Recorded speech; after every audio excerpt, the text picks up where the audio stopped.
তো এখন বাজে 6টা 15 আর আমি হচ্ছে এক্ষুনি ঘুম থেকে উঠেছি। তাও পাশের গ্রামের বৌদি ফোন করেছে, দিয়ে বলছে দাদাকে দিয়ে মাল পাঠিয়ে দিয়েছি, তুমি এখনও মাল দিতে আসোনি কেন?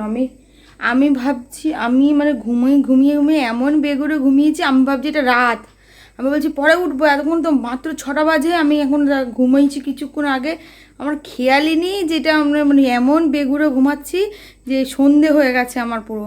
আমি শুয়েছি 4টা 15 20-তে, ভাবছি ঘুমাবো এখন। মানে কাল তো দুপুরে ঘুম হয়নি, এই জন্য আজকে দুপুরে পুরো বেহুশের মতন ঘুমিয়ে পড়েছে। স্বপ্ন দেখছি কী সব স্বপ্ন, দিয়েই এখন উঠে তাড়াতাড়ি করে কেটে মাল মাল দিয়ে তারপরে এলাম এবারে চা বসাবো। মুখও ধুতে পারিনি, যে চলে গেছি ঘুম চোখেই। তো চলুন চাটা আগে খেয়ে নিই, খিদে পেয়ে গেছে ঘুম থেকে উঠে কি জোরে। তারপর যে আমি তাড়াতাড়ি করে চাটা বসিয়ে দিলাম, ভাত তরকারিগুলো তো গুছিয়ে রেখে, আর এইদিকে জামা কাপড় কাচবো, তো ওয়াশিং মেশিনে জলটা ভরতে দিলাম। এইদিকে দেখলাম খাওয়ারও জল নেই, তো এইদিকে খাওয়ার জলগুলো ভরে অর্ধেকটা, তারপরে এই যে ওয়াশিং মেশিনে কাপড়গুলো দিয়ে আর এই যে চাটা নিয়ে বসেছি।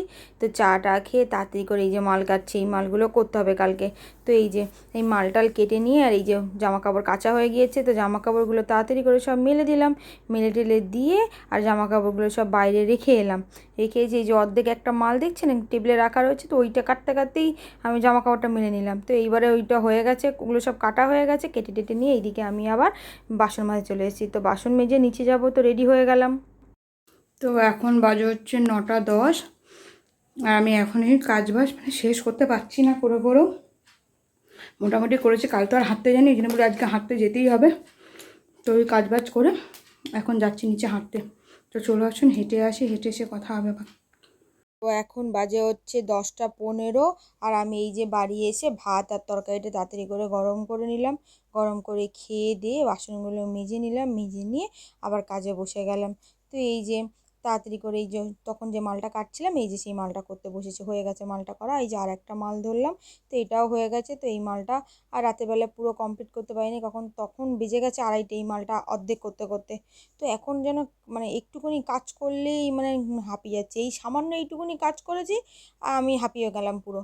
তার আগে কত কাজ করতে পারতাম, মানে এখন আমি কিছুই করতে পারছি না। মানে আমার নিজেরই ওপরে খারাপ লাগছে যে কেন করতে পারছি না। ভাবি যে অনেকটা কাজ করব, এবারে পুজোতে অনেক কাস্টমারের মাল নিতেই পারিনি, সবাইকেই না বলে দিচ্ছি। তবুও এখনও বাকি আছে প্রায় আমার 80টা মতন মাল রেডি করা। তো এই তো পুজোর মধ্যে সব মালগুলো রেডি করে দিতে হবে। রেডি করে ডেলিভারি দেওয়ার পরে আমার মনে শান্তি আসবে, নাহলে আমার মনে কোনো শান্তিই আসছে না যে যদি মালগুলো দিতে না পারি। তো এই জন্য আমি খুব টেনশানে আছি। তো ভিডিওটা আজকে এখানেই শেষ করলাম। ভিডিওটা কেমন লাগলো জানাতে ভুলবেন না। ভালো লাগলে লাইক কমেন্ট শেয়ার করে আমার পাশে থাকবেন। সবাই খুব ভালো থাকবেন, সুস্থ থাকবেন।